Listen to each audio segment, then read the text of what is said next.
Thank you for joining this webcast. We have a number of people who will present today, and I'll start by passing this over to Mary Aikenhead from Bill and Melinda Gates Foundation to kick it off.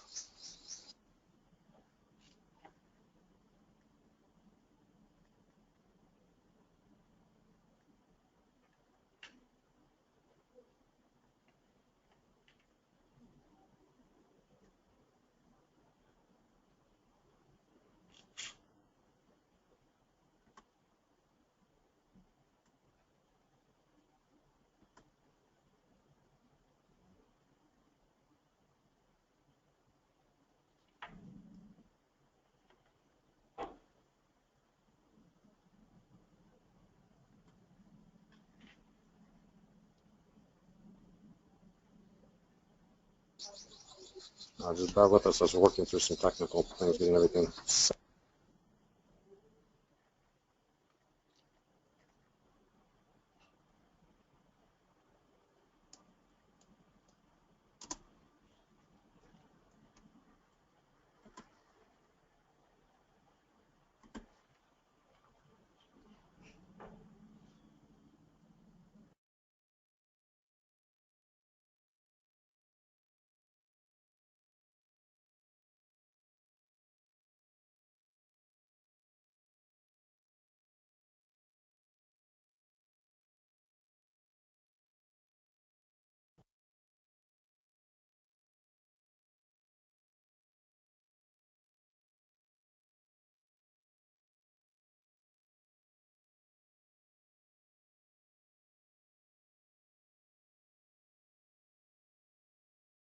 Hi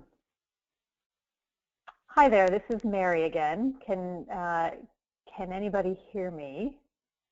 Okay, I've just gotten confirmation that you can hear me. I apologize, we were having technical issues. I was talking to myself. So this is Mary Aikenhead from the Bill and Melinda Gates Foundation. Hello to all of you. I'm just going to do a very brief introduction of the work that you're about to hear the findings of. About 2 years ago, when I joined the foundation, Kirsten Vogelsong from the Contraceptive Technology Family Planning team asked if it was possible to get a better sense of acceptability of some of the new contraceptive technologies that were under development. At the same time, in integrated delivery, we've been working hard to get understanding of the user more interwoven into our product and program development processes. So this was a great opportunity to do some understanding earlier on for some products and later on for others. And that's the results that you're going to see here. And then in order to really understand acceptability of a particular product, we also felt it was crucial to understand women and their sexual and reproductive habits, behaviors, beliefs, etc. So there's a whole context section about understanding women and placing into context their response to the products that we then shared. And I'll wait and let Ipsos go into detail which products those were and much more on the methodology and how that was done. The only other thing I want to say before I hand it back over to Steve is just that this is a piece of data. So we have findings here. They are interesting. I think they help to inform and give us a richer understanding of both women and these particular products, but they are one data point. They can help us as we think about products in the future, as we think about these particular products as a starting point to better understand what women might be interested in and the kinds of attributes that are important to them.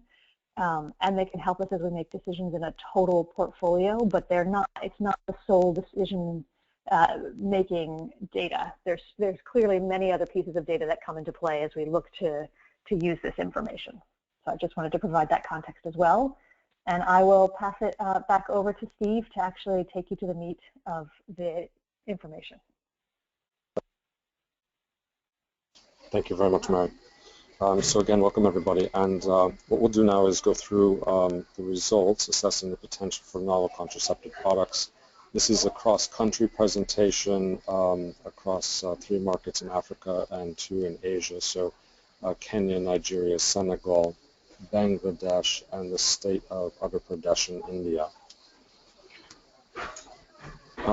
We have 3 different groups from 3 different locations, so there's going to be a little bit of organization in terms of the presenting of the results. We'll have a number of people present different sections, and we're centrally kind of managing the progression of the slides to make that easier. So Imogen, you can go to the next slide for the agenda.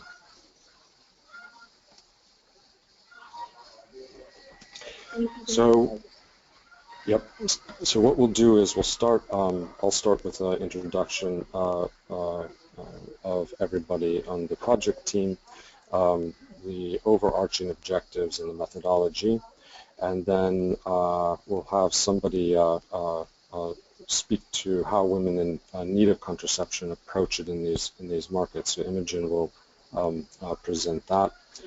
Sophie will present attributes driving acceptability of novel contraceptive products and the methodology that we use for that. Francine Fram will present forecast results off of that research. And then I'll speak to the relative impact of side effects in contraceptive use, and we'll have some questions and wrap up. There is a question function. You can post your questions, and what I think would work best is we'll review the questions as we're going through, and so go ahead and post the questions as you're listening if anything does come up, and we'll pause at the end of each section to be able to kind of address any burning questions there.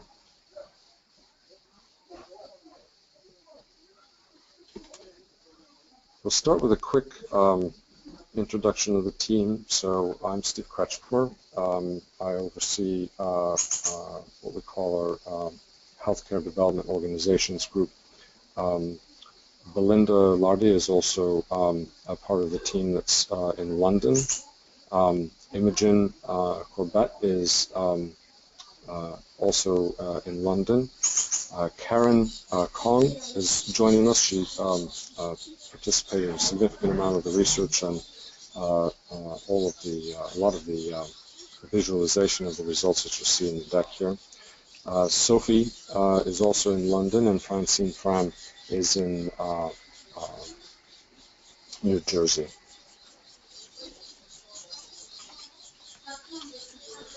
We'll start now with an overview of the objectives.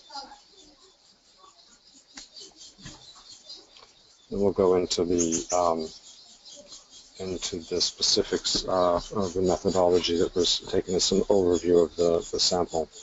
So the primary objective of the research was to assess the potential and identify the opportunities for some specific novel on-demand and intravaginal ring contraceptive products in target high-need Asian African markets, Kenya, Nigeria, Senegal, Bangladesh, and Uttar Pradesh, India. The first specific objective was to understand the current context, describe the current habits, approaches, and trends to contraception among women not trying to get pregnant.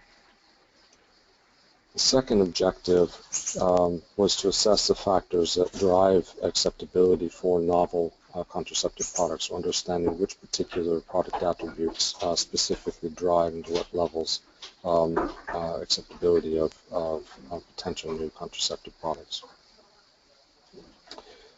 The third objective was then to forecast demand for each novel contraceptive product. So we do this very regularly in the private pharmaceutical market. We're taking that the methodologies that we use for these forecasts, discounting acceptability, so stated acceptability, to be able to model what actually would happen in terms of uptake. And then the last objective was to assess the relative impact of various side effects on the likelihood to use modern contraceptives. So understanding that different women in different contexts have different understanding and acceptability of certain side effects, understand to what extent those different side effects impact acceptability of modern contraceptives.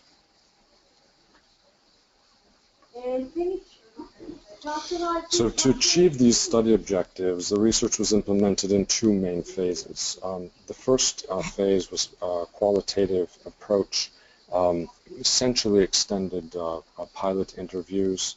The research was conducted among women, healthcare workers, and pharmacists.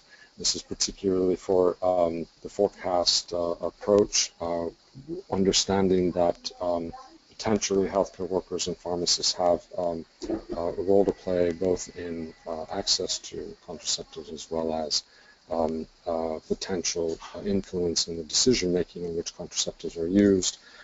We interviewed them along with the women in order to basically triangulate and link that influence in the modeling.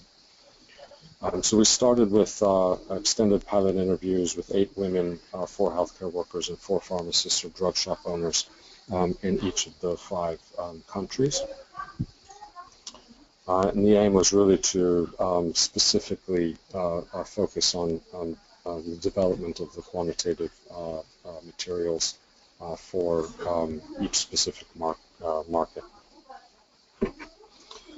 The second phase was the quantitative phase, and there were 4 surveys, 3 main surveys that addressed the attitudes, usage, potential uptake, assessment of the potential new novel contraceptives, 1 survey among women, 1 among healthcare workers, and 1 among pharmacists or drug shop owners. And then there was a separate additional survey among women only, addressing side effects and the extent to which side effects may impact women's acceptability for different modern contraceptives.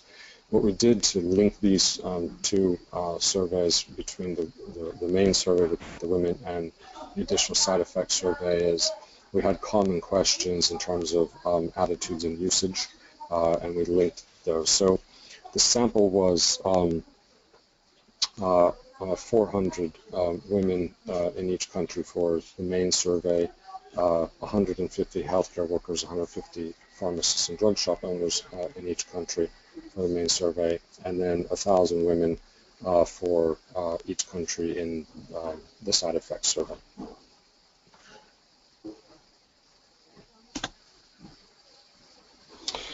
I want to speak a little bit to the inclusion criteria. So as Mary mentioned, this is one set of data among many sets of data that are out there and should be considered in decision making. This set of data has a very specific inclusion criteria that should be kept in mind in terms of interpretation. So there are first starting with age group, so it was women ages 15 to 45 years old in Nigeria and Senegal, and 18 to 45 years old in Kenya, Bangladesh, and India. We focused on lower socioeconomic classes, so C1, C2, D, and E, or translates to R3 and R4 in India. They were physically able to get pregnant, not currently pregnant, not currently trying to get pregnant. So not necessarily trying to prevent getting pregnant, but not actively trying to get pregnant. I think that's an important inclusion criteria to consider in assessing the results. So it's not all women, it's those not currently trying to get pregnant. Not breastfeeding a child less than 1 year of age. They have to engage in sexual intercourse at least once in the past 3 months. And then not work in market research, advertising, healthcare, and not have participated in any research about contraceptive birth control methods in the past 3 months.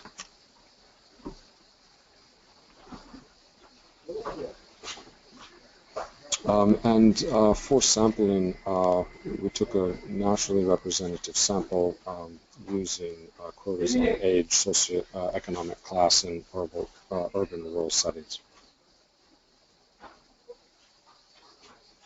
Just a quick overview. I won't go into detail, but this will be able to, we're recording this, and you'll be able to access these results online later. but just an overview of the regions that we covered in Kenya, Nigeria, and Senegal. So starting with the African markets, we'll break down socioeconomic class, religion, education, and age. These are really meant for reference for later on. And then same thing for Bangladesh and the state of Uttar Pradesh, India. So breakdown by region, class, socioeconomic class, urban and rural setting, religion, education, and age.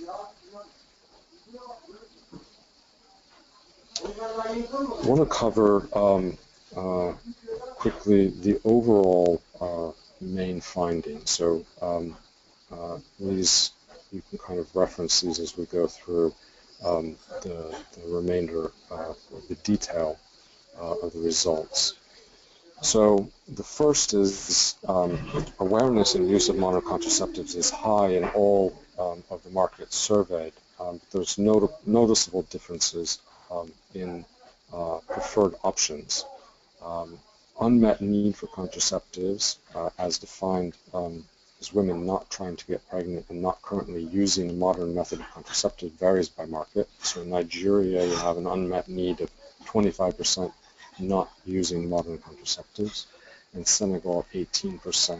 In Kenya, 13%. In India, 12%. In Bangladesh, 8%. There's different ways of looking at unmet need or defining unmet need. So, for example, if you look at this in terms of hormonal methods versus modern methods, so including, for example, condoms as modern methods. In India, for example, because there's high condom use and low hormonal use, in India has 75% unmet need if you're looking at it in terms of women not using hormonal methods.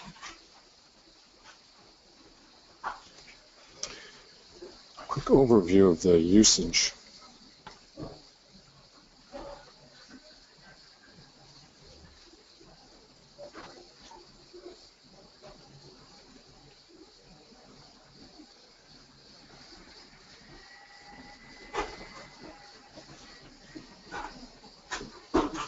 Sorry, it's not advancing. Almost there, there we go. So quick overview of the usage. So most markets are clearly dominated by one method. That's injection in Kenya, so 36% of women using injection in Kenya within the past 3 months. Male condom use in Nigeria is 35%. There's a split in Senegal, so 22% injections, 20% oral contraceptive pills, and 17% male condoms.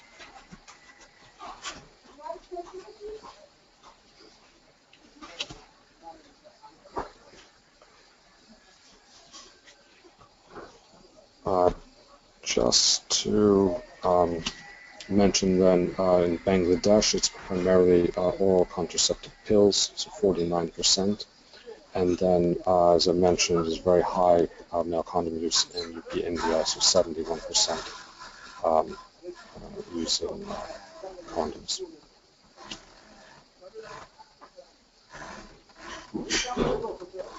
Looking at influence, current contraceptive choice is influenced by many factors which do vary by market. On an overall basis, life stage variables such as marital status and the number of children, which is often linked to age, are particularly influential in Africa. In Asia, only Bangladesh follows a similar trend, and what we didn't see actually are tangible variations across different usage groups in India. I think that's primarily because we have such a high proportion using condoms that we really didn't have many who were using other methods which to profile. Looking at the attributes that drive a choice for novel contraceptives, form and time of use are the strongest driving choice. healthcare workers, pharmacist recommendation, or at least almost go so far as to say of no importance for the women, and that's true across all of the markets. Non-intravaginal forms are preferred, with transdermal tape leading the forms tested in the conjoint approach that we took in all markets, and we'll get to the specifics in terms of the different forms that were tested.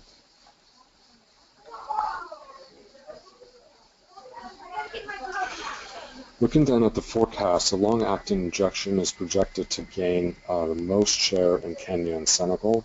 The share is largest in Kenya, highlighting the strong influence of familiarity with form on preferred method.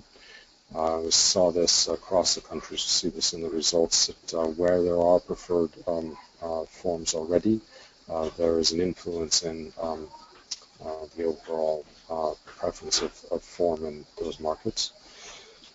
The on-demand tape achieves the greatest share in Nigeria and the Asian markets. Share is largest for Bangladesh, where hormonal contraceptive usage predominates.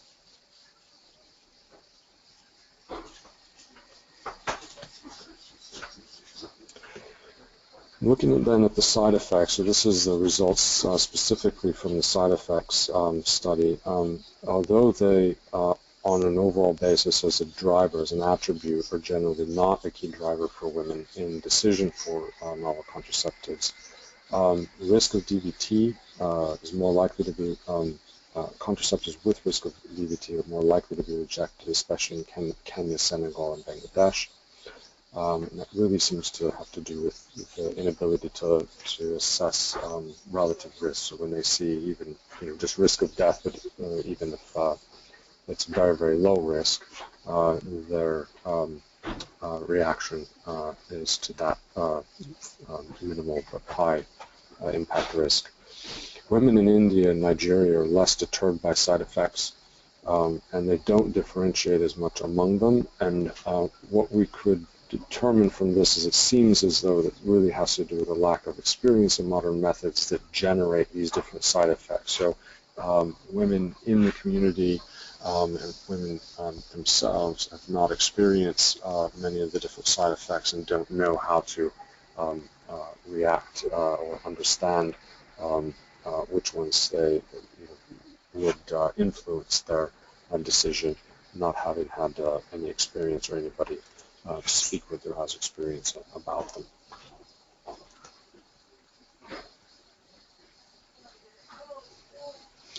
Just a little bit about the women themselves, the sample that we have.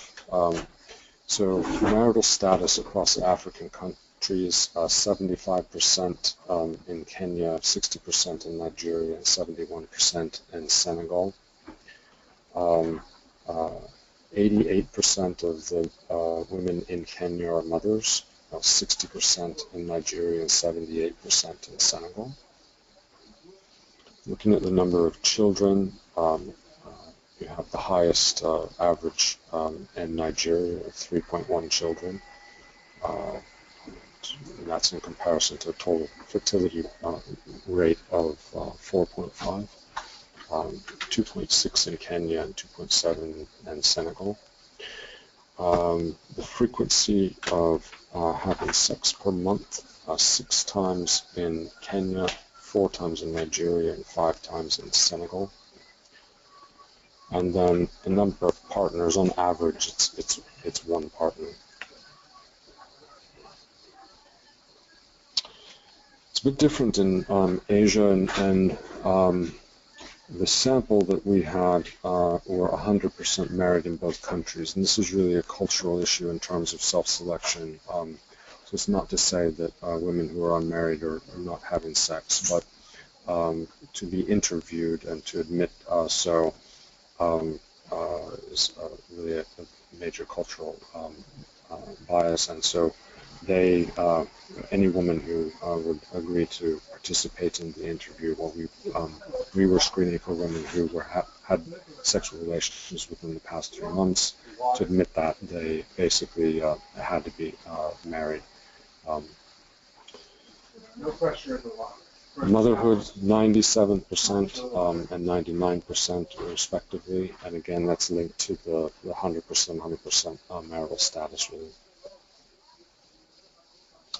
Number of children, so 2.1 on average in Bangladesh versus a total fertility rate of 2.5, and 2.6 in India versus a total fertility rate of 2.8.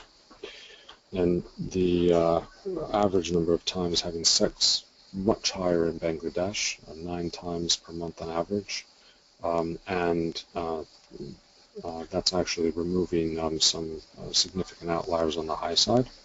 And then 5 times in India, so more similar to the African markets.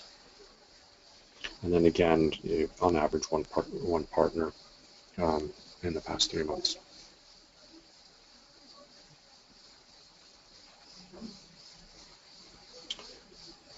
We'll go into the main results now. What I'll do is hand it over to Imogen, and she'll talk through how women approach contraceptives, the future prospects for novel contraceptives, and really focus on the attitudes and perceptions at this point of contraceptives currently. Okay, thank you, Steve. Oh, my slides seem to have frozen. There we go. Okay, so I'm going to be talking you through how women in need of contraception approach it, and really I'll be introducing you to the women that we've spoken to. And in order to understand how women approach contraceptives, it's important for us to appreciate their level of awareness and how they use the methods available to them. So we'll start in the African markets. And as we can see, first off, we're looking at the mean number of methods used per woman who have ever used a method of contraception. So this is basically removing the zeros. And in Kenya, at 2.8 methods per woman on average, we can see that the use of contraceptives here is twice as many as the women in Nigeria at 1.5 methods per woman. Senegal sits in between the two at 1.7 methods on average per woman. And actually we'll see that this follows a trend throughout the rest of the data that I'm going to show you, where Kenya appeared to be the most experienced with contraceptives, followed by Senegal, and then Nigeria falling behind in Africa.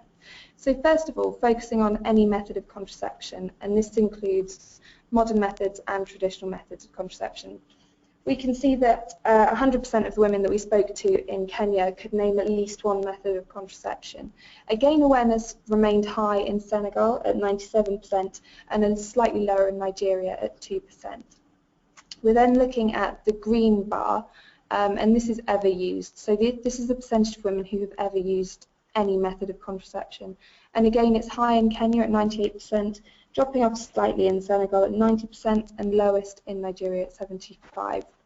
Then finally, the orange bar is the current use. So again, we're seeing the same pattern. 89% of women are current users of any method in Kenya, 77% in Senegal, and 73% in Nigeria.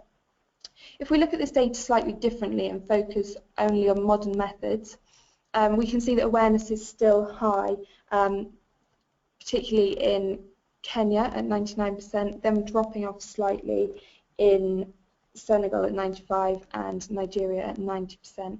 We're then losing a few women, as we did before, with any method of contraception ever used, modern methods of contraception ever used, and then current use, we're sitting at 81% in Kenya at the highest, followed by Senegal at 68%, and then just over half of women in Nigeria are current users of modern contraceptive. So although awareness and usage is high with differing rates, particularly for modern methods, we wouldn't discount traditional methods at this stage, as 1 in 10 women in Kenya and Senegal, and almost a third of women in Nigeria at 28%, currently use traditional methods of contraception. So if we go back to look at the ever used versus current usage, we were able to calculate a frequency based on the women who have ever used a method and but aren't currently using a method, to work out the percentage of women who've discontinued use of contraception. And we can see that that's around 1 in 10 in our African markets.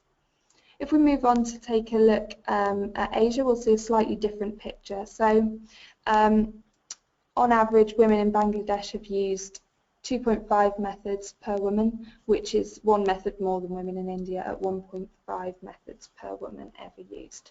Then if we look at any method of contraception, we can see that usage and awareness is extremely high in these markets, with 100% of the women in Bangladesh currently using any method of contraception, and 99% of the women we spoke to in Uttar Pradesh currently using contraception.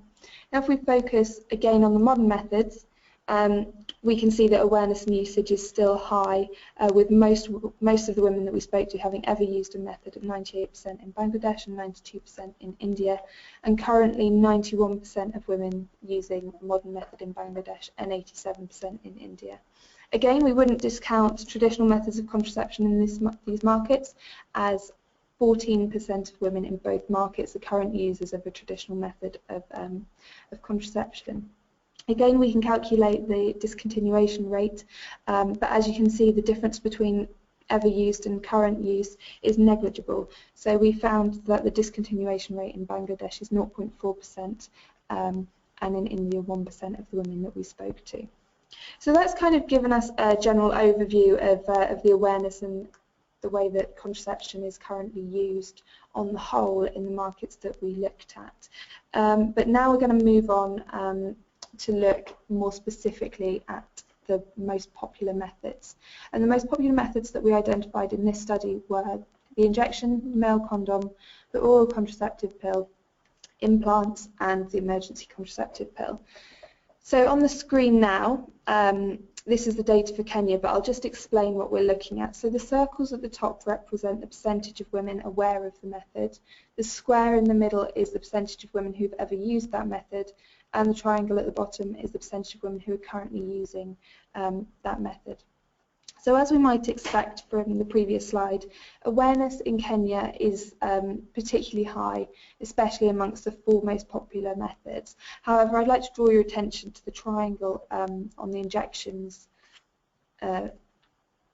side of the slide, and this really is the dominant method in Kenya, as we have 36% of the women in our sample currently using the injection in this market. If we move on to look at Nigeria, again, as we might expect, awareness is a lot lower here than in Kenya, but we do have another dominant method in this market, and that's the male condom. So 35% of the women in Nigeria currently use that method. Again, as we might expect, the awareness in Senegal falls between the awareness of the women in Kenya and the awareness of the women in Nigeria, and they do have dominant methods in this market as well. However, there's more of a share here. So we've got 22% of women currently using the contraceptive injection, 20% using the oral contraceptive pill, and 17% currently using male condoms. Now, if we move on to look at the same data in our Asian markets, we can see, as we might expect, awareness is extremely high in Bangladesh, slightly lower for the ECPs and the implants, as these methods aren't particularly popular in the Asian markets. But again, in Bangladesh we have a very dominant method, so the OCPs are used by 49% of the sample in this market. In India, awareness is slightly more sporadic, so really the methods that have highest awareness are the male condoms and the OCP, and the male condoms are used by a whopping 71% of women in the Indian market, which is followed at some distance by the OCP, and that's used by only 13% in comparison. So that's, now we know what methods everybody in each of the markets are using, it was important for us to look at the differences in who's using what, because although we have one dominant method, there is still share among other methods in most of the markets. So in Africa we found that the current use of contraception is often influenced by women's marital status. So if we go through and look at each of the methods in turn, we can see that the contraceptive injection is significantly more popular among married women. So the little asterisks that we've got by the percentages there show a significant difference. Particularly in Kenya, where this method is dominant in the market, we see higher usage there. Then looking at the male condom, which is obviously an on-demand method, we can see that use is significantly higher among single women. However, almost half of the married women in Nigeria do use male condoms as a current method of contraception, and again this is a dominant method in that market. Then again, looking at the OCP as a continuous use of contraception, it's preferred by married women, particularly in Senegal, where this method is one of the dominant ones. And then we look at implants, again a longer acting method which is preferred by married women. ECPs are a much less popular method but tend to be used more so by single women. However, I would say that, as you can see, 1 in 10 women who are married, 1 in 10 of the married women are currently using ECPs as a method of contraception. So, as Steve mentioned before, in our Asian markets, 100% of the women that we spoke to were in fact married, so we weren't able to split the data in this way in these markets. However, we did find that women's intentions on having children or having more children was influential when choosing a contraception in Bangladesh. So starting with the injection, this is a long-acting method, and we can see that use is significantly higher among those who are not planning on having any more children. Then looking at the male condom, on the flip side of this we have a significantly higher use among women who are planning on having children. Then, as I mentioned before, the OCP is the dominant method in this market, used by half of the women in the sample, and we don't see any significant differences here. Then the implant and ECP use is very small in both of these markets. As I mentioned, they're not particularly common there.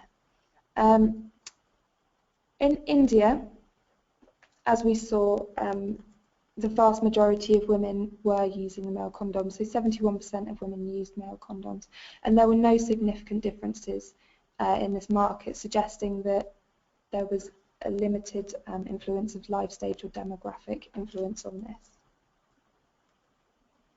So just to summarise the common themes among the users of each of the methods of contraception, if we start by looking at the injection, we can see that this is the leading contraceptive choice in Kenya. It's also popular in Senegal and Bangladesh.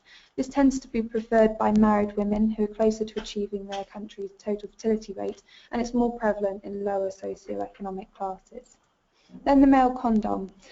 This is popular in Nigeria and India, as I mentioned, and it's most commonly used among single women with no or fewer children.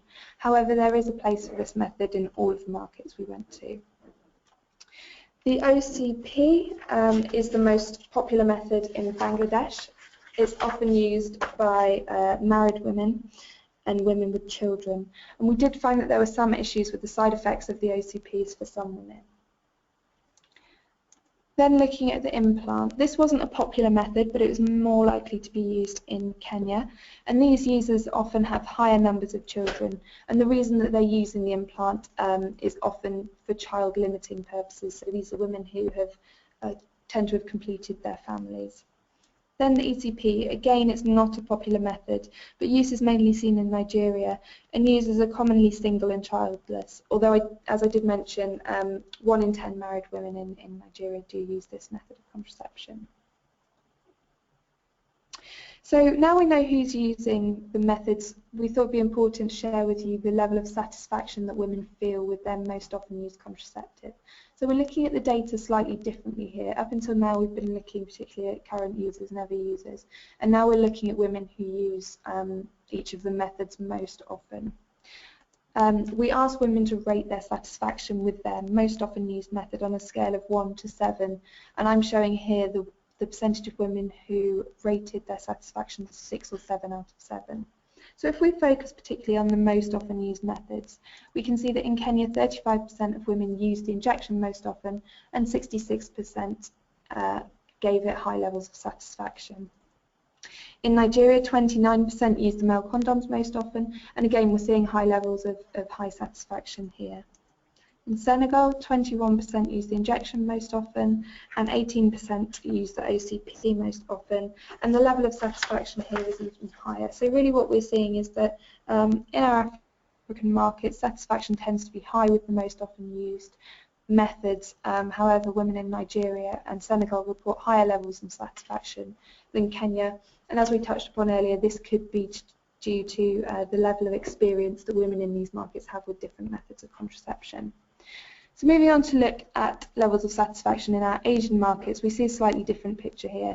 So as we can see in Bangladesh, the levels of satisfaction reported at 6 and 7 are significantly lower than the levels of satisfaction reported with most often used methods across the other markets. And of the 47% of women who use the OCPs most often, only 43% gave it high levels of satisfaction. On the flip side of this, in India, 69% of women use male condoms most often, and 91% said that they were extremely satisfied with this method. Again, that could be something to do with the lack of experience with different methods of contraception and perhaps lack of choice in India. So now we've looked at the women who are currently using contraception. We also have a group of women in each of the markets who aren't using contraception, and we would consider that women who want to limit or space their children but aren't using any form of contraception to have an unmet need. So starting with women with child spacing unmet needs, these are women who are planning on having more children but not in the next 2 years, and they're not currently using any form of contraception. And in our African markets, these tended to be women who are aged below 25 years, they're single, and they have no or fewer children. We then have women with child-limiting unmet needs, and these are women who have completed their families and are not planning any more children, but are not currently using a method of contraception. So these women tend to have low awareness of contraception, they have no or limited education, they're often aged 35 to 40 years, they're often married, and they tend to be closer to achieving their total fertility rate. And what we found here is that women in Nigeria are twice as likely to have an unmet need for contraception than women in Kenya. So that's 17% of women in Nigeria, 8% in Kenya, and then following the same trend that we saw earlier, women in Senegal fit in between there at 13%.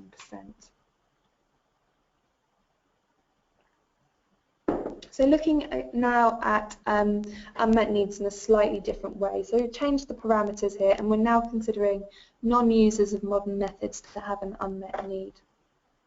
And what we found is that those with child spacing unmet needs are not in the older age group, so they're younger than 35 years of age. They have no or fewer children, they tend to be single, and they tend to be from rural areas. Those with child-limiting unmet needs for modern contraception, again, tend to be in the older age group. They're often married, they are closer to achieving their total fertility rate of their market, and they tend to be from rural areas. And in this case, we see the same pattern that women in Nigeria are twice as likely to have an unmet need compared to women in Kenya, and then Senegal sits in between. But the levels of unmet need for a modern contraceptive method have increased. So we've got 25% in Nigeria, 13% in Kenya, and 18% in Senegal. So moving on to look at the same sort of thing in our Asian markets. As I mentioned earlier, almost all of the women that we spoke to in Bangladesh and India currently use contraception, which means that the unmet need in these markets was really negligible, and we found that there were 6 women in Bangladesh who had an unmet need for any form of contraception, and 25 women in India who had an unmet need for contraception. Now again, if we change the parameters and consider non-users of modern methods to have an unmet need, we do start to see some results here. So those with child spacing unmet needs tend to be women who are not in the older age group, so they're younger than 35, and they have fewer children than the total fertility rate of their country.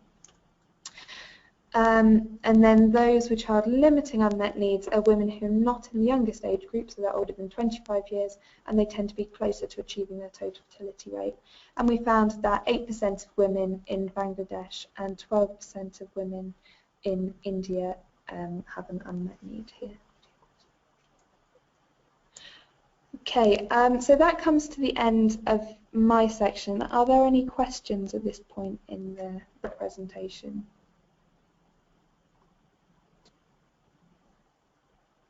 Yeah, if you have a question, you can post it in the questions section and we can address it. We don't have any at this point, but feel free to post in the questions section and we can address them. Okay. Is there not one there? Okay, no. So there was one that I asked. Oh, Steve answered it, okay. I will now hand you over to Sophie. Thanks, Imogen. So we now move on to the subsequent part of the study in which we evaluate the novel contraceptive products currently in early stage development. Hence why we name this section Future Prospects for Novel Contraceptives. And this is where we introduce the conjoint section of the study, which Steve mentioned earlier. And the conjoint methodology was used to determine the relative importance among the attributes that the new contraceptives could potentially have.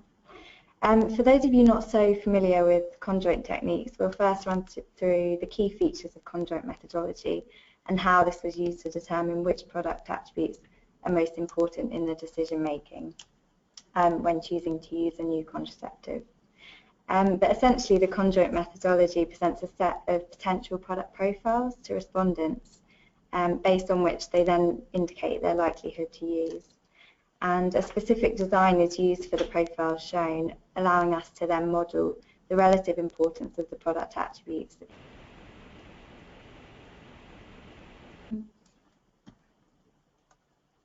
So to provide you with an overview of what will appear in the following slides, first within the conjoint exercise, we assess the relative importance among product attributes, and 6 attributes of the potential novel contraceptives were evaluated.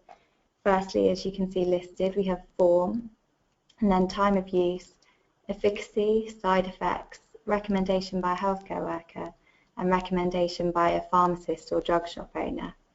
And it's important to note that the latter of those 4 attributes were asked only to the women. But then we present the relative importance each attribute plays in contributing to changes to the forecasted share. The charts then show the degree to which each attribute drives preference for the novel contraceptive products. The next measure we then discuss is called the elasticity of demand across attribute levels. And for example, if we take form as the example here, form is the overall product attribute and it contains various levels, in this case, each of the different potential forms, which are the film, the pill, the gel, the tape, and the ring, which I'll describe in detail a bit later on. But the elasticity of demand for an attribute shows the relative differences in demand for the product, represented by the changes in forecasted share that each level of that attribute generates. A forecast simulator is used to determine the changes that have an impact on the forecasted share. For example, the simulator would allow you to select certain levels in turn to see what impact they have on the share. So this is very much a dynamic and iterative process. After the conjoint exercise or conjoint section, we'll then look at the maximum trial potential, which is the maximum trial potential is the predicted share under perfect market conditions, taking into account market barriers, for example, the ones listed here. During the research, we actually discovered that in Senegal, there have been major issues with contraceptives distribution in recent years, and this has led to large regional differences in availability. So I think that just demonstrates there are many underlying factors that need to be taken into account. But then the other factors that need to be considered are those such as likelihood to use, contraceptive experience, and likelihood to replace current product. So moving on to the next slide, this is the slide that summarises all the attributes and levels that were tested in the conjoint section. And you can see in the top right-hand side we have all of the novel forms. So we have the film, the pill, the gel, the tape, and the ring. And these are represented by these symbols throughout. So as I mentioned on the previous slide, we have the 5 attribute levels, these being time of use, efficacy, side effects, healthcare worker recommendation, and pharmacist recommendation.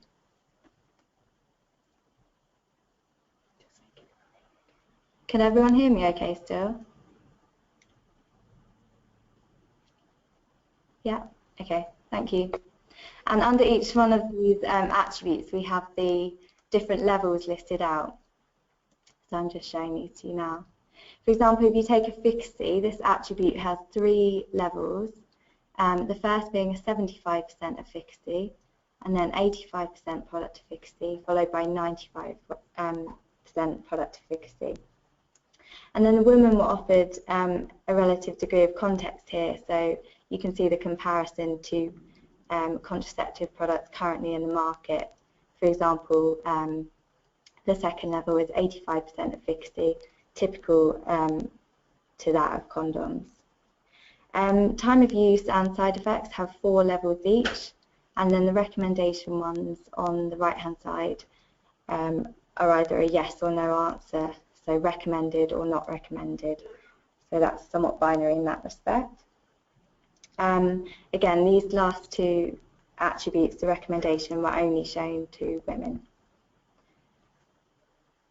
It's worth noting here that due to different administration and usage, the time of use attributes for the ring are different to those of the on-demand forms. As you can see, we have worn for 3 weeks and then worn continuously for 3 months. So those are specific to the ring. However, the remaining attribute levels going across the slide are common to all of the 5 forms, both the on-demand and the intravaginal ring.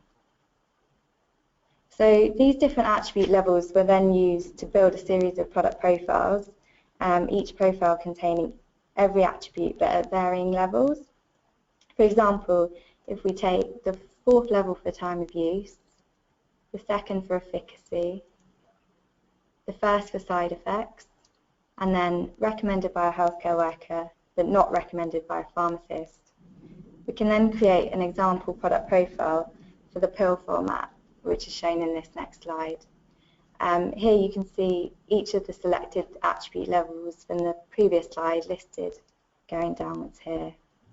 And that creates an example product profile that the women would have seen, and the pharmacist and the healthcare worker samples. Each respondent was shown a series of 12 different profiles in random order across all forms. They then answered the same series of questions after viewing each profile. For example, likelihood to use, likelihood to replace, and so on. And this then determined the attribute levels that are associated with a higher attention to use, which could also be seen as a measure of acceptance. During the field work, all respondents were also shown prototypes of the novel products, so the film, the pill, and so on. And this just gave them a sense of how the products would work, and it gave them a tangible product to experience. So I'll then go on to describe in detail the 5 forms that were included in the conjoint, and then lastly the long-acting injectable, which wasn't included in the conjoint but was evaluated separately. So first we have the on-demand vaginal film, which is a hormonal contraceptive, and it dissolves once in contact with the vagina to prevent unwanted pregnancy. We then have the on-demand oral pill, which again is hormonal, and you take it in an on-demand fashion, so it's different to the standard oral contraceptive pill that many people are aware of now. You can only take a maximum of 6 in one given month. We then have the on-demand vaginal gel, which is applied using an applicator just prior to sexual intercourse. Then moving on to the transdermal transparent tape, which women would place on their skin, and it would secrete hormones directly into the bloodstream to prevent unwanted pregnancy. That then brings us on to the intravaginal ring, which is placed in the vagina, and it then releases the hormones. A female herself could place this, or this could be done by a healthcare worker. And then lastly, the long-acting injectable, which is hormonal and offers prevention against unwanted pregnancy for up to 6 months. So that's just a brief overview of all the forms and how they work. But if we had to categorise them, you can see that the top 4 are on demand versus the bottom 2, which are more long-acting and continuous. we can then see that the film, the gel, and the ring are all intravaginal, whereas the pill, the tape, and the injectable are administered by in different ways. So as we'll see, the form and the mode of administration of the product is extremely important when considering a contraceptive product. So it's important to appreciate these similarities and differences between these products when we move on to evaluate them. So that then brings me on to the next slide, which looks at the relative importance of each attribute across the African market. It's clear that among women, form with time of use is the most important attribute. So you can see here that 74% in Kenya and Senegal, 74% of the share for the new product is being driven by the form of the product, and then we have a higher proportion in Nigeria at 85%. Efficacy and side effects are minor in the decision-making process relative to the form of the product. So you can see here in Kenya it's 14% and 8% versus the 74% for the form and time of use.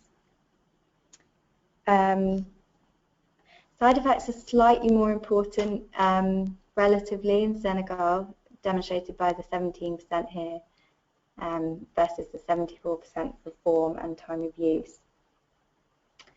As you can see, women generally don't find recommendation by a healthcare professional or a pharmacist to be important, seen by these very low percentage scores here. And similar to our women's sample, we have a similar picture for the pharmacist, whereby form and time of use is most important when considering contraceptives. And then the efficacy and side effects have lower levels of importance. However, we see a greater mix among the healthcare workers. For example, there isn't such a clear most important attribute.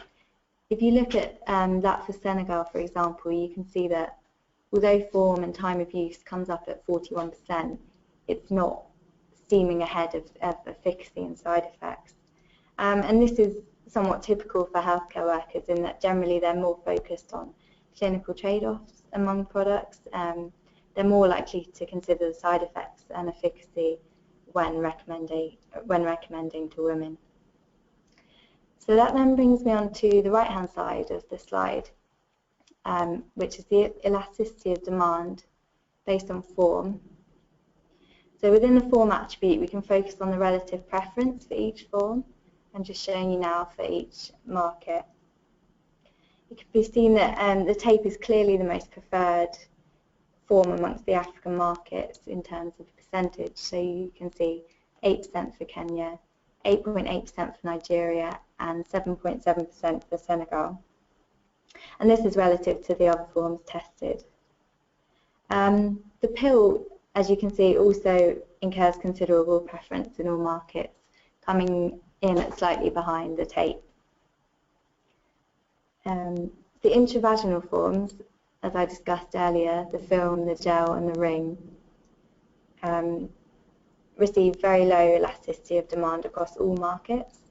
However, if we look to Kenya, we can see that the ring comes out at 6.5%, which is a result that has been unique to Kenya, and suggests that the ring would be more popular in this market. As you can see, it's in line with the popularity of the on-demand pill. So we then move on to the same for Asia, Bangladesh and in India, where we can see that form is also driving preference for the products in decision-making among women, but also efficacy and side effects are still not as important relative to the form. The result for Bangladeshi pharmacists, here on the left-hand side, represents the only occasion where form and time of use is not the most important attribute driving preference. We can see that 50% believe efficacy to be the most important attribute. But in contrast, if we then look to India, we can see that form and time of use continues to be the preference among all targets, pharmacists, healthcare workers and women. So then moving on to elasticity of demand, we see a slightly different picture here, especially for Bangladesh. Bangladesh is the only market where the pill comes up on top. It generates the greatest demand at 12.5%. But that said, the tape does fall closely behind and still has a considerable demand. The high degree of preference for the pill is not so surprising in this market because, as Imogen mentioned, we have 50% of Bangladeshi women currently using the pill. So that just suggests that they would be comfortable with using this format due to their familiarity already. So they're likely to choose this format over the other forms. A slightly different picture in India, whereby the tape generates the most preference, again, similar to the African markets. If we then compare the 7.1% for the tape against the 11.2% for Bangladesh, we can see that relatively India doesn't create the same demand. And it's also important to note that in both Asian markets, the intravaginal forms, so the film, the gel and the ring, don't demand considerable share. So we can infer that these options would not prove to be popular in Bangladesh and India. And indeed, this applies to the other African markets, with the exception of Kenya, where we saw the large preference for the intravaginal ring. So that covers my section. I'd then like to introduce you to Fran, who will be discussing the forecast results. Thank you.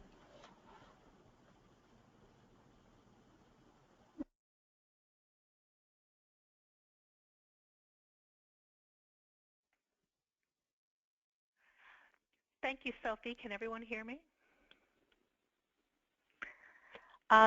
This next section converts responses to survey questions into market shares for each of the contraceptive products. As part of the survey, each woman was read a brief description of the contraceptive, after which they were asked to respond to a scaled question asking how likely they would be to use the product. The choices were definitely would use, probably would use, may or may not, probably would not, and definitely would not. And we ask a scaled question because in survey research, respondents typically overstate their interest in the product. So by applying weights to different parts of the scale, it's a technique that allows us to remove that overstatement. Having just said that, this technique works very well in developed markets where we have a strong understanding of the target population as well as the market landscape. However, for the contraceptive forecasts, our experience is much more limited. So the results that you're about to see should be viewed as directional only. So I'm moving on to the next slide. What we're showing is maximum trial potential for each tested product. By maximum trial potential, we mean share without consideration to barriers such as distribution or stocking or anything else that would deter actual product usage. We show this for all 6 products, the ring as well as the long-acting injectable as well as the 4 on-demand forms. Looking at Kenya, you can see that the long-acting injectable is by far the most preferred product. Additionally, the ring ranks above the pill, which is a finding unique to Kenyan women. Preferences in Nigeria and Senegal are somewhat similar. The LAI and tape are the most preferred form. I should note that an important aspect of the tape's appeal is its duration of use. Unlike the other on-demand forms, which were only effective for 24 hours, the tape was effective for a full 7 days with one application. We're going to move on to Bangladesh and India. This is the same measure. You'll notice that the tape for both these countries emerges as the most preferred product, and that the appeal for the intravaginal forms is a little lower than it is for the African countries. However, the general patterns are the same, but it's important to note that Bangladeshi women are much more receptive than Indian women to the non-vaginal forms. So these next 5 slides show the actual forecast for each country among women who have a need for contraception.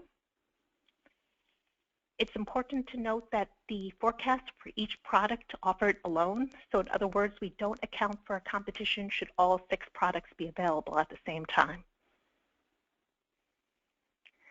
The forecasts were developed using a set of assumptions for each country that was sourced from DHS data.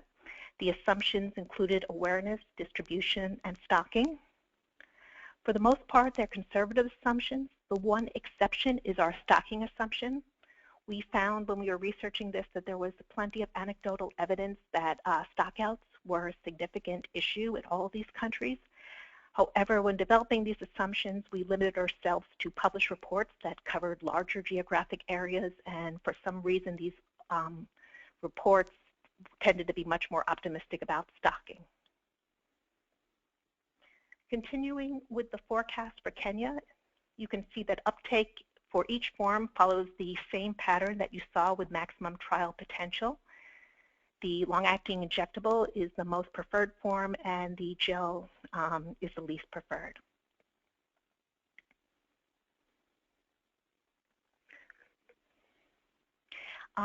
In Nigeria, limitations on awareness, distribution, and stocking have a much greater impact on usage than they had in Kenya. Only about 1/3 of women who would like to use the product actually do use the product.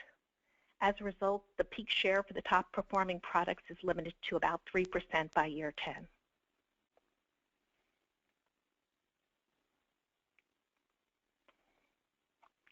In Senegal, the forecast assumptions, they're somewhat between Kenya and Nigeria in that they allow for a bit more potential for growth. We anticipate that the long-acting injectable will be used by about 5% of women by year 10.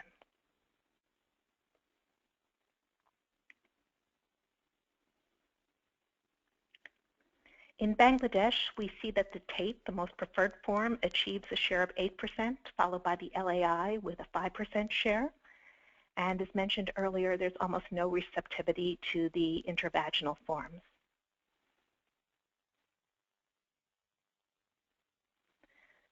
Finally, in India, we see that almost all these products gain very little traction. The most preferred product, the tape, achieves a share of about 3% after 10 years. So this concludes the forecasting section of this report. Now I'd like to turn it back to Steve, and he will talk about the impact of side effects on usage.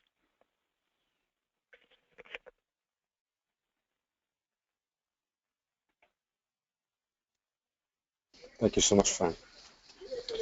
So one of the questions that came up actually in the course of this research was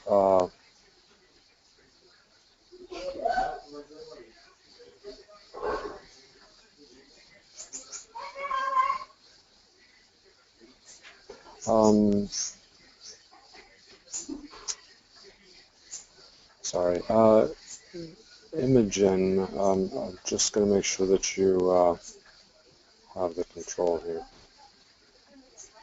There you go.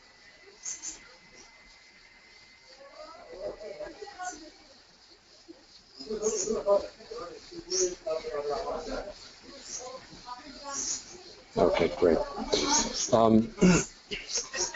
So in the course of the research, as we were setting it up, there were some key questions about specifically what relative impact side effects may have in the acceptance of different contraceptive products. And so we set up this separate survey. We used a method called maximum difference scaling.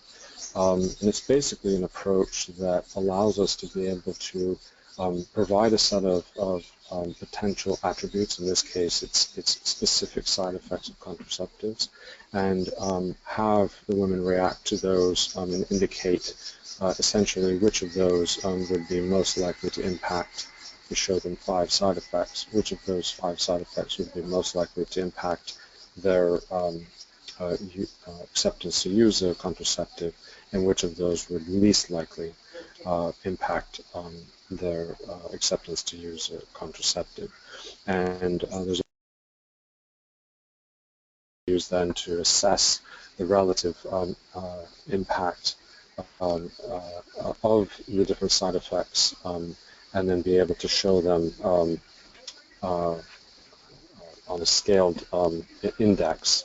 The results that you'll see basically can be interpreted as scaled data. That is, if one of the side effects is at say 90, a scale of 90, and another one is at a scale of 10, then the one at 90 is 9 times more likely to impact a decision than the one at 10.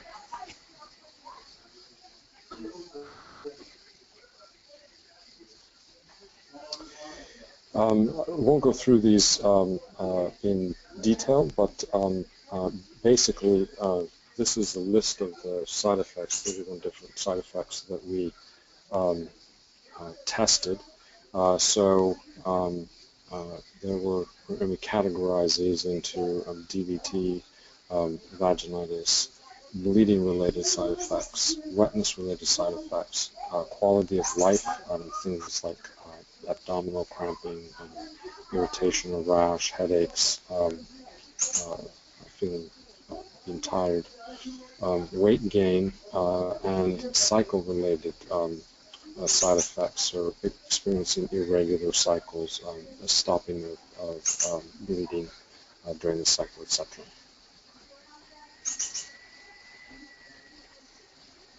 Those side effects were all determined from existing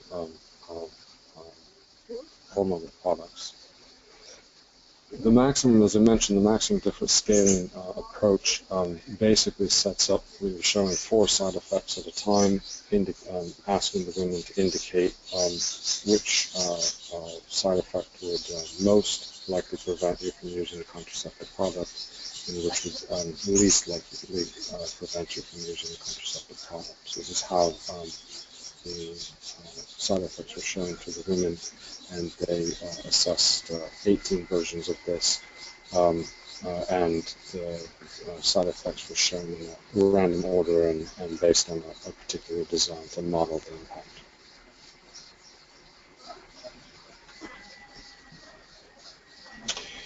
Just to get a sense of the next slides that you'll see in terms of the data, so what we've done is we had 15 different side effects overall, and among those, some had 1, most had 2, and a couple of them had 3 different levels. So what you're looking at here from left to right, the categories at the very top: DVT, vaginitis, bleeding, wetness, quality of life, cycle, and weight, and then each of the different side effects. So DVT, vaginitis, heavier bleeding, longer duration of bleeding, spotting; vaginal wetness, abdominal pain, skin irritation, nausea and dizziness, headache, fatigue, no menstrual bleeding, 18-month delay in fertility, irregular cycle, and weight gain. And then there were different levels for each of those except for DVT risk. So 33% of women experience vaginitis versus only 10%, 33% heavier bleeding versus only 10%, etc. And then in the case of the cycle, 90% no menstrual bleeding, 67% no menstrual bleeding, and 33% no menstrual bleeding while taking the product. And then also 18-month delay to fertility, 12-month delay, and 6-month delay. When you look at the results, if you look at the far left-hand side of this, you have the large circle that represents the most highest level impact of side effect. so all at 33% mostly.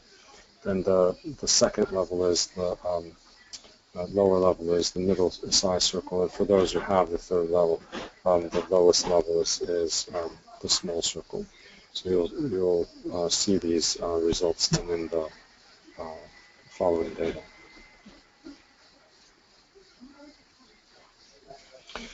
These are the results then charted for Kenya. So starting on the left-hand side, what you have is DVT here at a scale of 90. The vaginitis is just below that, at a scale of 80. So what we're looking here in terms of interpretation is really the relative results. One thing that we see is the large and small circles are mostly on top of each other, except in the case of delay to return to fertility.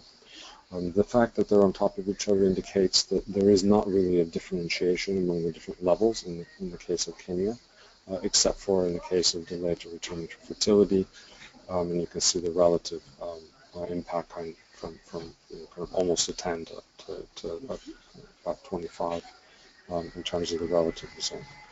The other thing is that when we look at this on an overall basis, we see really the two leading are DVT and vaginitis, much more impactful than the others.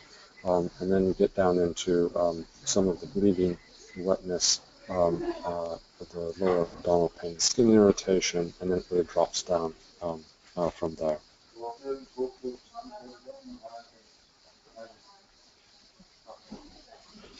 Next country is Nigeria. So one of the things to notice here is you don't have as much differentiation among the results. So it's a pretty narrow band from the highest to the lowest. What this actually indicates is not a lot of kind of agreement among the women in terms of impact, which our understanding of the awareness and usage results of current contraceptive products.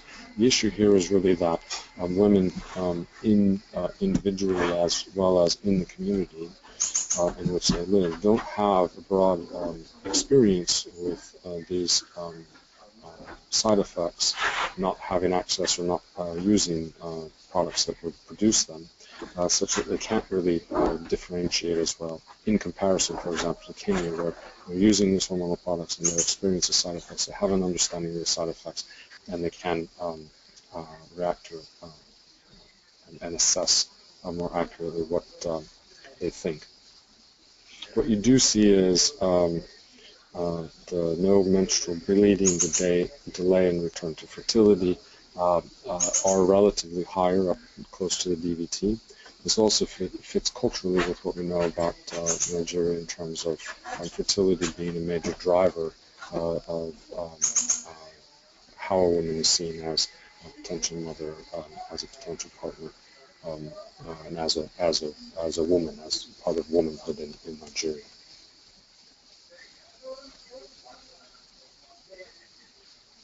Senegal is the next country, and again, you've got a broad use of different contraceptives in Senegal, and so you also have quite a bit of differentiation. It's similar to Nigeria, culturally, the no menstrual bleeding and the delay return to fertility, as well as irregular cycle, are relatively higher in comparison, for example, to in Kenya.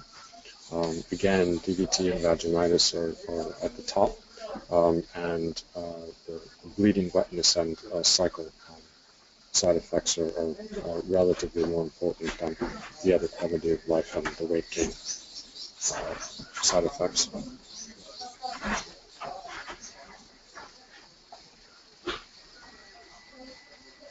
Bangladesh, similarly to Kenya and Senegal, we've got quite a lot of experience among women with use of hormonal contraceptives, especially the oral contraceptives.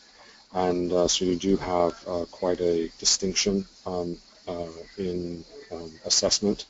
One thing that's interesting is you have, again, the DVT and vaginitis are very high, but the spotting is much higher. And this, again, from a cultural perspective, most women are Muslim, the perception of culturally of being unclean when you're bleeding, and so therefore spotting, while there may be, there's a fixed time, okay, having my period, have heavier bleeding or have longer duration, that's important, but at least it's manageable. It's not, like, I know when I'm clean, when I'm quote unquote unclean, yet the spotting is unpredictable and therefore it becomes a bigger issue culturally.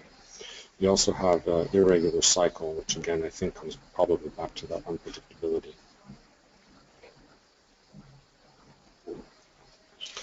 And lastly, in India, similar to Nigeria, again because they don't have as much experience with hormonal products, primarily using condoms, you have very little variability across the different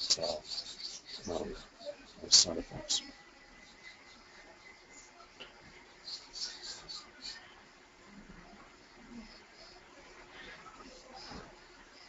So just to kind of summarize, I think the view on these results, I think it's quite interesting to see very specific cultural differences, as well as the impact of experience with these side effects in order to be able to inform acceptability. So before there's a general experience with the side effects, there's not going to be the ability for women to be able to differentiate. Yet when they do have that experience, we see key differences that seem to really be driven by different cultures in response to the different side effects, which I think is very important to take into consideration when looking at introduction of potential new products into different markets. We can't treat them really as similar across markets, and we should be aware of the cultural differences, the different side effects, reaction to different side effects may have for the products.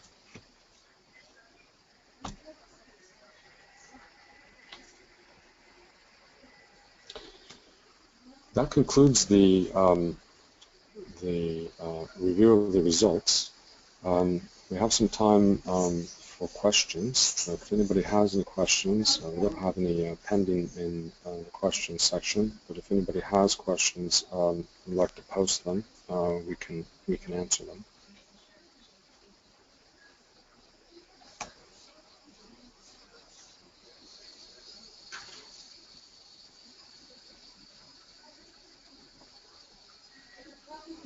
Hi Steve, I think we have a few questions in from the question and answer session, in the questions section. Have they come up on yours?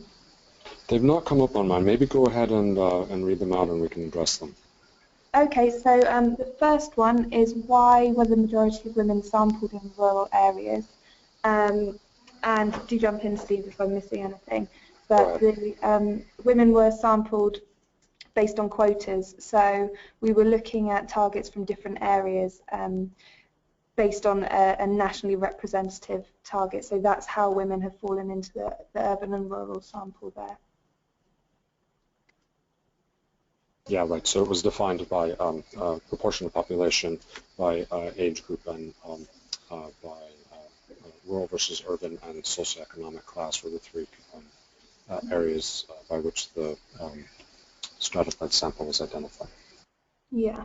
And then the next one we've got, in India, which group of service providers were included under HCWs? So in all of the markets, we targeted specifically doctors, nurses, midwives, and community health workers. However, these weren't done on a quota, so the numbers per sample vary, so they're not necessarily representative for each market.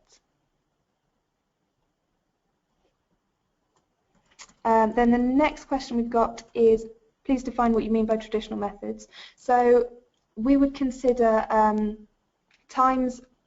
abstinence during times of fertility as a traditional method. So this is also known as safe days, or using the rhythm method. So basically women don't have sex during the time in their cycle when they can become pregnant. However, there are a lot of studies to show that this is quite a hit and miss way of using traditional methods of contraception, as many women don't actually know when they're at their peak of fertility. The other traditional methods that we looked at were withdrawal and the lactational amenorrheal method. However, if a woman was breastfeeding a child under 1 year of age, she would screen out. So those are the traditional methods that we consider. We also asked other methods in our open-ended questions, and people would say things like the rosary, particularly in Senegal, or gris-gris, which is a traditional Senegalese type of prayer. So there were some religious methods in there, but they didn't go into the traditional methods. They were just captured as open-ended responses. Okay, and then we've got another question saying, how are the samples chosen? So Steve, I don't know if I think you've got a bit more background understanding of how we did the stratified sampling, so I don't know if you could explain that a bit more.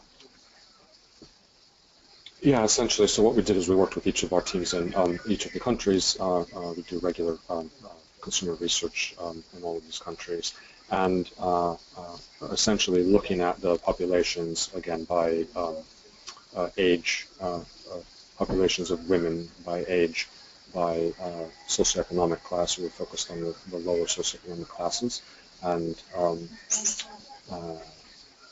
by urban versus rural setting. We then took a proportional population sample. Thank you. Hope that answers the question. And then the next question we've got, what about recommendations from family and friends? We found this to be especially important in the Indian markets. So yes, we did ask questions like this in all markets. And just for example, in India, we asked who women discuss their contraceptive methods with, and the vast majority of women in India said that they discuss contraception with their sexual partner, so their husband. And in India that was 75%, and family and friends were 26% who they would discuss contraception with. And then we asked who would be the most trusted person when it came to contraception, and again 66% said their sexual partner was the most trusted person, and family and friends came a lot further down at only 3%. So physicians ranked more highly, so we had 31% would discuss contraception with their physicians, and 22% would trust the physician most.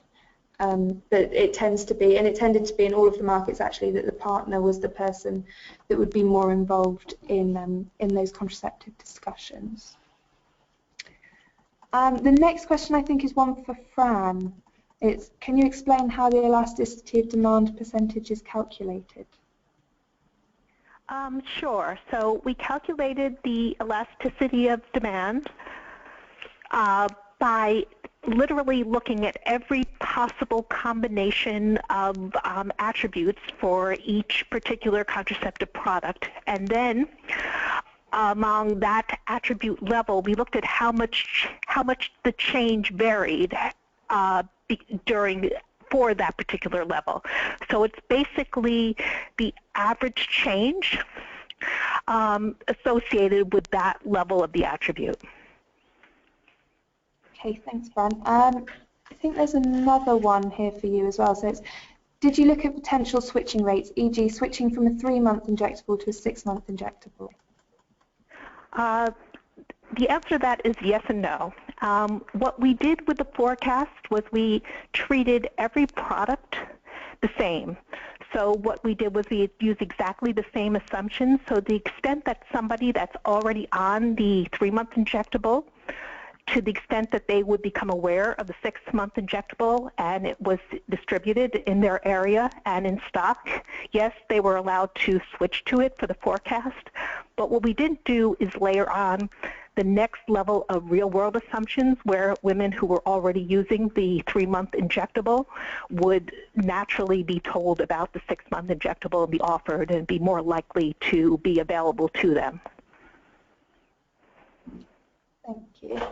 The next question, I'm not sure, I think this is for the new products. But can you explain again the difference between Kenya and Senegal and Nigeria in their assessment of risk factors in preventing use? They didn't understand why Nigeria is so different.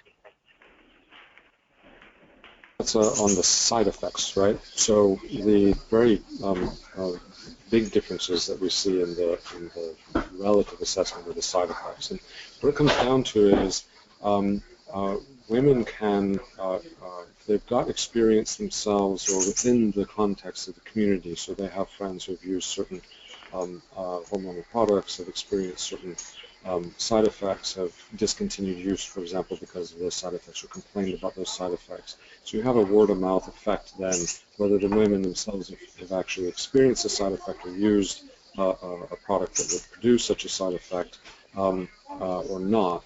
They still have a word-of-mouth effect within the community, so that they have an understanding of kind of the impact, daily impact of their lives and what's important to them or not. Now, because there's in India and also in Nigeria very little use of hormonal products, so it's very high condom use in each of those countries. As a result, the communities and the women themselves don't have experience to be able to indicate, you know, spotting. To what degree might that affect my life, and how much does it matter to me? Because I've not experienced that. They can, with an understanding of the way that we've described, have a certain indication. So we see a little bit of variability, and actually the variability that we see in India and in Nigeria each is significant across those results because the sample size is so large. But on an overall basis, you have much, much greater distinction, ability to be able to say this is a big impact and this one would not be a big impact in Kenya, Senegal, and Bangladesh, because the communities, the women themselves and the communities of women have experience to be able to make that differentiation. The next question is, can you give a brief explanation of how the methods and side effects were described to participants? I can take that one. So we each went out, well, one member of the team, at least, in fact, two for most of the markets, went to the local teams in each of our markets, and we trained local interviewers to conduct all of the interviews either by phone or on a tablet. It was an online method, but it could also be conducted offline. And for the conjoint exercise, Let me just clarify by phone or tablet. So it was a face-to-face interview, but the surveys were programmed into a tablet or phone for data collection, for the accuracy of the data. So they were, the interviewers were holding a tablet. The program would go through skip patterns, etc. They would be asking the questions and recording the responses in the tablet. It wasn't over the phone or over the internet. It was face-to-face. Just to clarify. Clarifying that, Steve. And so everyone was trained, and we created booklets, and we also had the templates on the online platform so that we could data collect. And basically for the conjoint exercise, a booklet was created in each language that would be conducted, and we explained all of the forms to the respondents so that they understood what the form would look like. And we also took out prototype examples with us so that they could have a feel and hold the forms, so they knew exactly what we were talking about.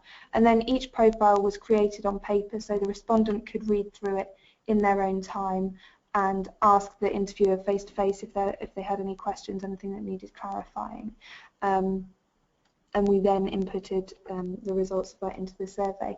In terms of the side effects, women were shown 18 profiles, and we had 4 different side effects in each, and we asked them to rank which one side effect would most likely prevent their uptake and which side effect would least likely to prevent their uptake. So there would be 1 positive score and 1 negative score, and it's basically a more complex way of doing a rating scale, because you're forcing someone to choose one end of each scale rather than asking them to rank it perhaps 1 to 7 and everybody giving everything a 4. It kind of forces those differences, but when you put it in a large sample like that, it sort of balances out.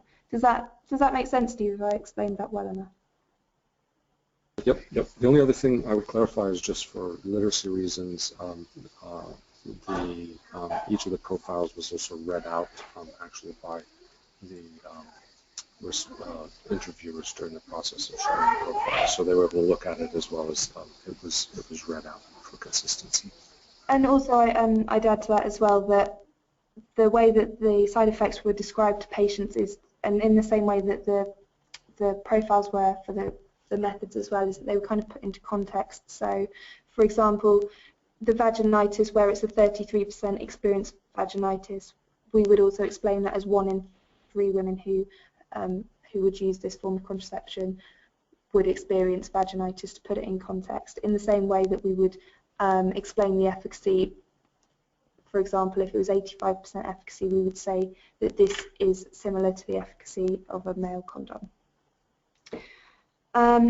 Steve, I think this might be another one for you. So how are the specific methods chosen? Is an on-demand tape currently in development? Or Mary, perhaps? Yes, so the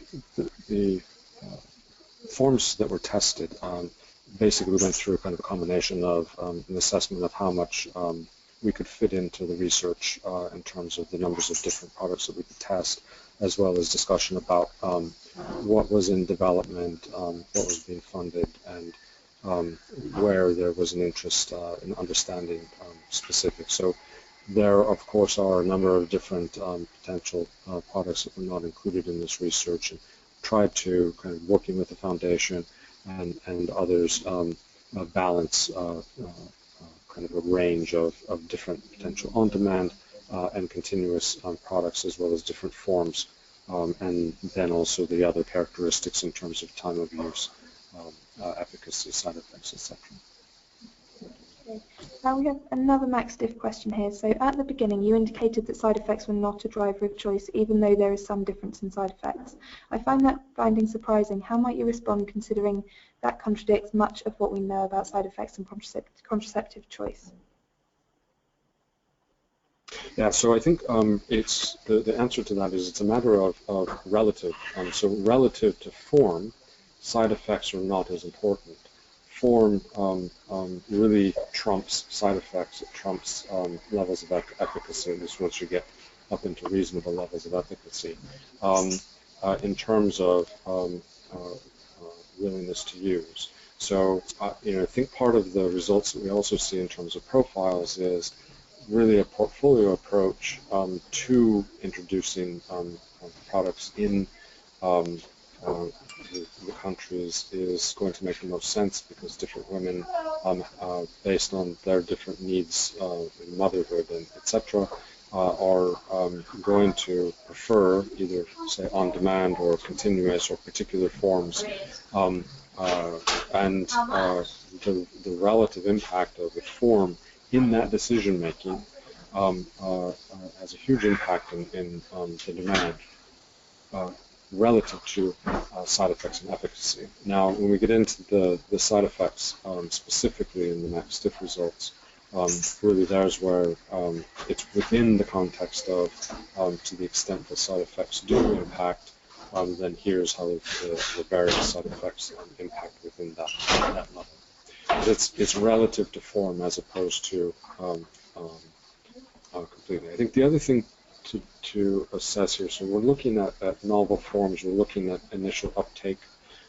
There's, I think, a good portion of other data that's out there, and this is where I think it's important, as Mary mentioned at the beginning, this is one set of data, and I would say the limitation to this data is this is not based on usage and discontinuation rates, which would be driven by, for example, certain side effects. So we're looking at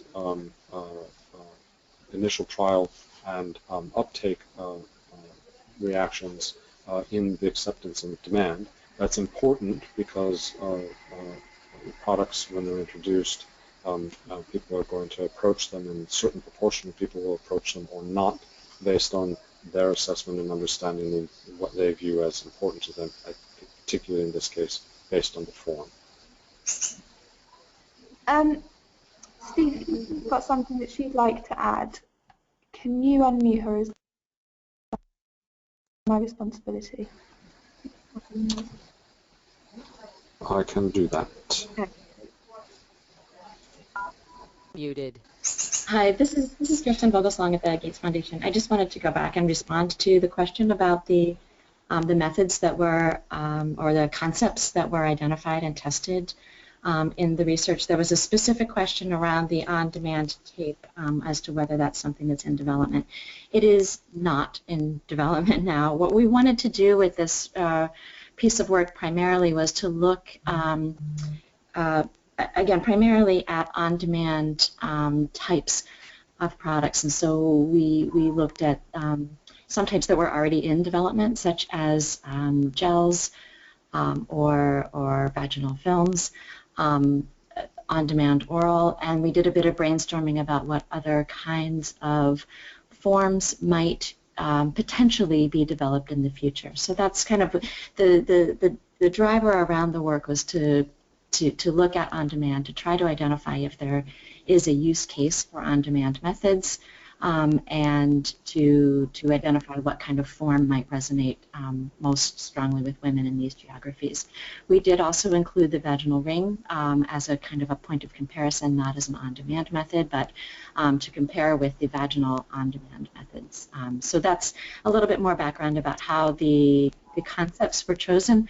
We understand that this is not, as Steve said, a full range of different forms of products in development, but a little subset of what are currently in development and what could potentially be other forms that women might be interested in. Thank you. Thank you. The next question is, did you look at drug interaction with ARVs in light of side effects, thinking of the recent evidence of drug interaction with implants? And the answer to that is no, we didn't. That wasn't the purpose of this research. We were looking at the drivers for contraceptive choice among women and the healthcare professionals in those markets, and that wasn't a consideration for this research. If anybody has anything they want to add to that, then please do jump in. Okay, we've got another follow-up question on the sampling. So, how were the women actually found? Did we advertise?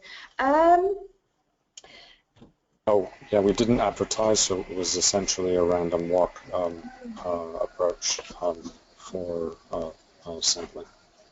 Yeah, it's just a random sampling. People would go to the women's homes or the healthcare workers' workplaces and ask them if they're interested in participating. If they screened in, then they could take part. And we didn't capture data on the non-response rate, I'm afraid, so I won't be able to share anything with you there. To follow up on the switching question, I think this is back to the question with the implants that Fran answered for us. All of the users were non-users, right? Well, that's not strictly true. So as we saw in the earlier questions, different markets had different user rates of each of the methods. So, for example, the injection is used by 36% of the respondents that we spoke to in Kenya. And in other markets as well, the injection would have been something that women are currently using, but obviously at different rates. Fran, I don't know if you are able to give any background on the preference by user type. One comment on this, I think maybe, Fran, if you speak a little bit to the extent to which in the discounting process we took into account awareness and prior usage of different forms, which really played a role in terms of the eventual forecasting results based on experience with existing forms. Sure. Okay. So basically, the way that we discounted, in other words, we weighted their responses to that how likely would you use this product question, was based on their experience with hormonal contraceptives. So women who did have experience were current users were considered more likely to convert to actual use. So they are.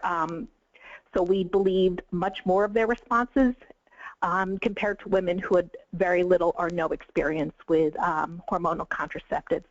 Within each product type, we did not give different weights. So if someone was using a pill versus an injectable versus an implant, we considered them the exact same way. In terms of the preferences, the preference for each form, so pill users preferred the pill form, injectable users preferred the injectable form. So they were strongest. What you saw, if this is going back to the injectable with Kenya, is that the injectable was the preferred product, but not to the same degree that we saw in the actual market data. So women liked all the products. So basically when they were asked how much they prefer it, it was twice as preferred, but not 3 times, for instance, as any of the other forms. Does that make things a little clearer, hopefully? Yeah, I think so. Hopefully it's answered the question. Okay, the next one, this is quite an interesting question, probably one for the whole team. In terms of product development and attributes, it seems that the field is wide open. Because of a particular attribute, some products may not be successful in some countries, while they may have the opposite reception in others. Would you agree with that interpretation? Well, I think the ring, for example, is a good example of this. So the intravaginal methods are not well received in most of the markets. However, in Kenya, the intravaginal ring was incredibly popular. And then as we saw in different markets, they cultural reasons or the way that they're administered, as I mentioned, intravaginal methods don't seem particularly popular, whereas the topical methods are more popular across the markets actually. And really what we found is that form and time of use are most important across the women targets, so they aren't focusing so much on the side effects or the efficacy or those sorts of things. Is there anything else that anybody else wants to add? I think I heard someone on the line. Yeah, so I would just add that, again, I think part of this is it's wide open from the standpoint that you do have, even within a certain market, different women with different needs, right? So women who have a need for more continuous use, they have a preference for the form for that use, particularly the injection, something that's long-acting. But you're going to have women for which that's not applicable, and they're looking for something that's on demand. I think one of the things that's interesting, and we talked quite a bit about after the results came out, and we saw the relatively high preference for the transdermal tape, is I think that there's probably some consideration around the characteristics of that tape that may be worth looking at, not just in terms of developing a transdermal tape, but taking those particular characteristics and potentially brainstorming new methods. So, for example, it's an actual 7 days, so it's on demand, but it's longer than just say 12 hours or 24 hours. It's not interfering with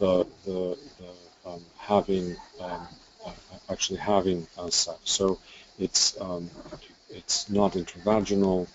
It's not done, kind of very close to, necessarily done very close to the time of having sex. The other thing is that the way it was described was as transparent or even potentially kind of camouflaged as like a fake tattoo or fake, kind of can have a type of pattern or something on it. And so there's an extent to which, for those women who want to be able to have something that's on demand, but also have it be discreet, it's not a not a condom, it's not a intravaginal film or gel that perhaps can be felt by the man. It's not a patch, so it's not as obvious as, for example, a patch that can be seen but is meant to be discreet. So I think understanding that there's in any market there's a portfolio approach to the different women for different needs.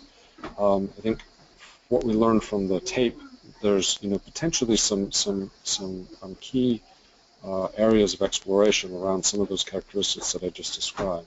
And I think it's very important to understand that, and in the future, do research similar to this, at least kind of on a market-by-market basis, to understand what kind of cultural factors may influence uptake, where we see differences, for example, Kenya versus, say, India, as well as the markets themselves. So introduction of any of the products into into Nigeria or India is going to require a lot of education in order to be able to get an understanding and acceptance to levels that are similar to the other three markets.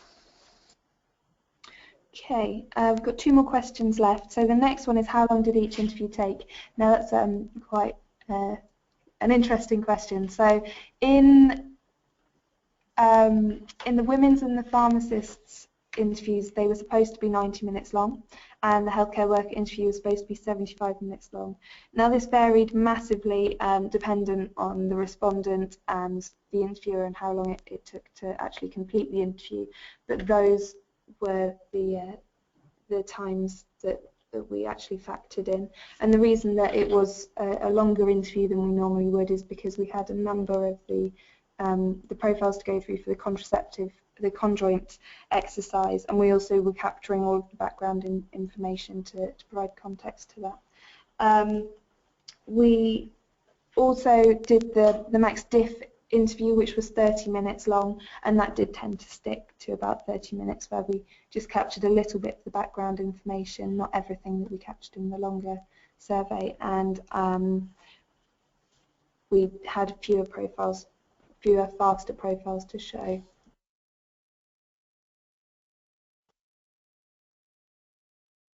The last question we have, I think, is another one for Fran. So, do you have experience from other fields of products about how predictive of uptake or use these results are likely to be when a product reaches the market? I would say that these are, again, directional results. We do have a lot of experience in developed markets, and we are quite accurate, and that's because what we have done was we've done extensive studies tracking how the forecast performs and adjusting things. We do not have that experience in these countries, so I would not read too much into these results other than the difference in preferences, and as well as taking note that these are conservative assumptions. They are based on historical data and do not account for any improvements in technology, for instance, that would generate faster awareness, or just improvement in terms of marketing and generating awareness as to applying past experience to make this more effective. Okay, thank you. Those are all of the questions that we've actually got, so thanks everyone for your interest, and do add anything in the last couple of minutes if you've got anything, but other than that I'll pass you back to Steve just to wrap up. Thank you very much, Imogen. So thank you for everybody's attendance. As I understand, the webinar was recorded and will be posted online. There was a question about whether the deck will be made available, and we can make that available and get that up to everybody as well. And do feel free to follow up with any specific questions directly with us. We can address any questions further, kind of one-to-one. Thank you very much. Thank you.